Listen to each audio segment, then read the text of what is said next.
So I'll start with the most fun question. What's the halal way of approaching a girl you like? Even though that's question number 12. I thought, So this is more complicated. We've made it more complicated than the Sahaba. So the Sahaba were simple people, and they came from a very rebellious society, where men and women did all kinds of things and nobody cared. And then Islam came.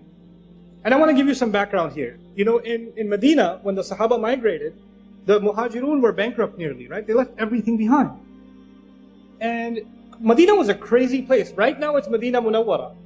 But Medina back then was Las Vegas. It was bad.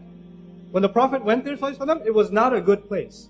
Okay, you have to understand, it was a crazy, crazy society. For instance, one of the most common industries in the city of Medina was prostitution.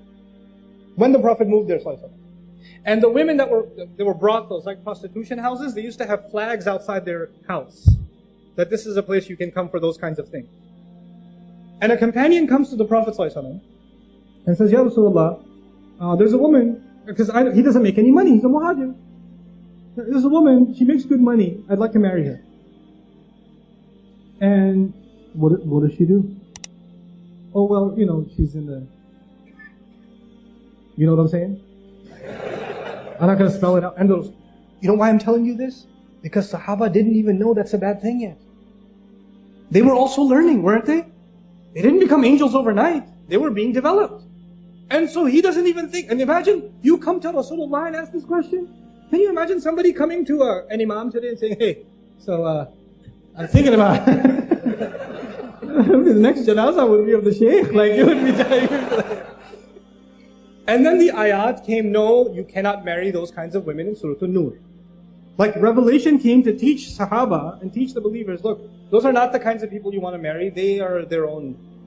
Don't mix with them. Like Ibn Ashur says, rahmahullah, in his tafsir, that ayah is referring to professional prostitutes, and the zani will not marry a zani is referring to them, because the question was actually raised. I wanted to bring this up to you because for them, you would think that, if the Sahabi saw a woman from a mile away, he went the other way and made istighfar the whole night. No, it wasn't like that. They interacted with each other, they talked to each other, they worked with each other, they were in business partnerships. All kinds of interactions happened between men and women, but with principles.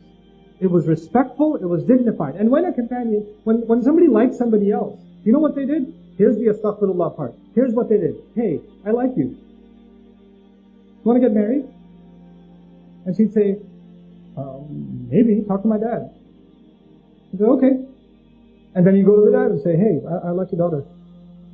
And I talked to her, she's not entirely opposed to the idea. Is it cool? And he says, let me talk to my daughter.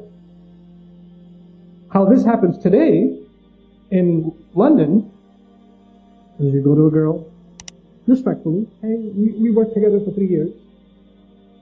Would you consider marrying me? And she's like, And maybe she says, please don't talk to my dad, he'll kill me.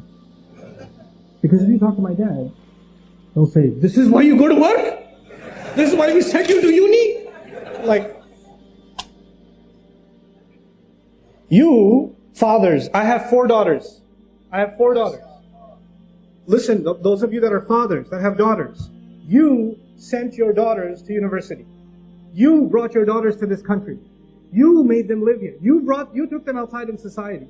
You made that decision. And when somebody a Muslim likes them, that's a good thing. How are they going to get married sitting at home? Who's going to like them? So when somebody approaches them in a respectful way, you should not say, oh my God, the day has come, astaghfirullah. Ye din bhi dekhne the, oh tawbah, tawbah. What a humiliation. Now we have to go take you back into Bangladesh and hide you in a village somewhere because some guy likes you. Astaghfirullah. And there's somebody's doing ruqya on her, and calm down. It's okay. Somebody likes your daughter, that's a good thing. Now you go and investigate, find out. It's completely fine. The only rishta mentioned in the Quran, the only approach mentioned in the Quran is that of Musa alayhi salam in Madian. He was by himself, Musa was by himself, and these girls were by themselves working outside, And he went up to them and helped them out. And the girl said, he's kind of nice. And she went back to her dad and said, hire him. Which means, come on, dad. You know. And that happened. And the girl said, I like the guy. That's actually what happened in the story of Musa. Musa didn't propose, the girl proposed. And the father can't propose unless he has the approval of his daughter. So it's okay for your girls to say, Dad, there's this guy, this brother at the MSA, yeah? He's a Thursday halakha. It's really good, you should come. Your daughter's telling you something.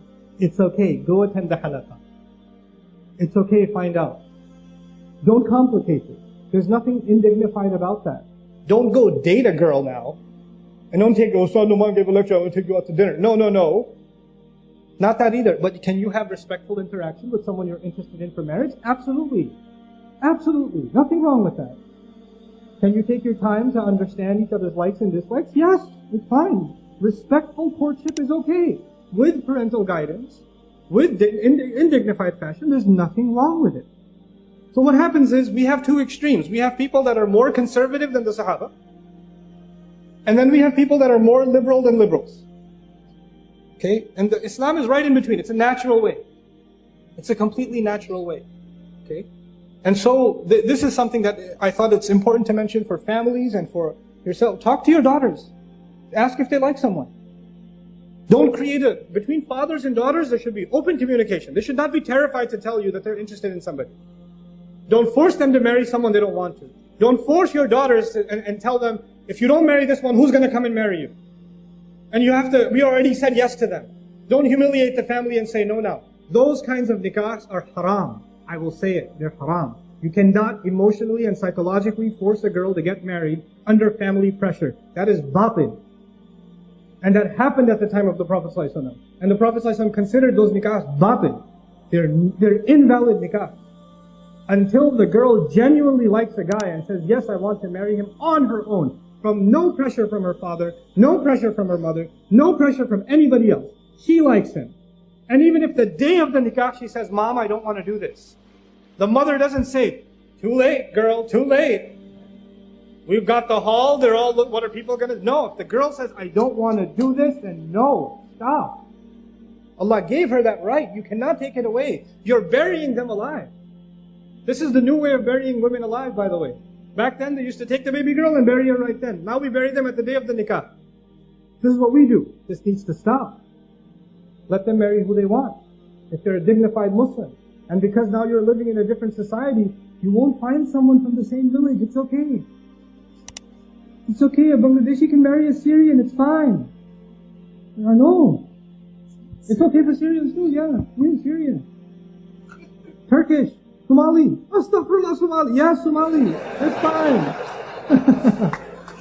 You know, Musa alayhi salam is an Arab. Musa is an Arab. Or actually not an Arab. He's from Israelite. And he married an Arab. He went and married in Madian, didn't he? So many Arabs say, we only marry Arab. Really? Musa alayhi salam was actually from Israel. What's up with that? It's all good.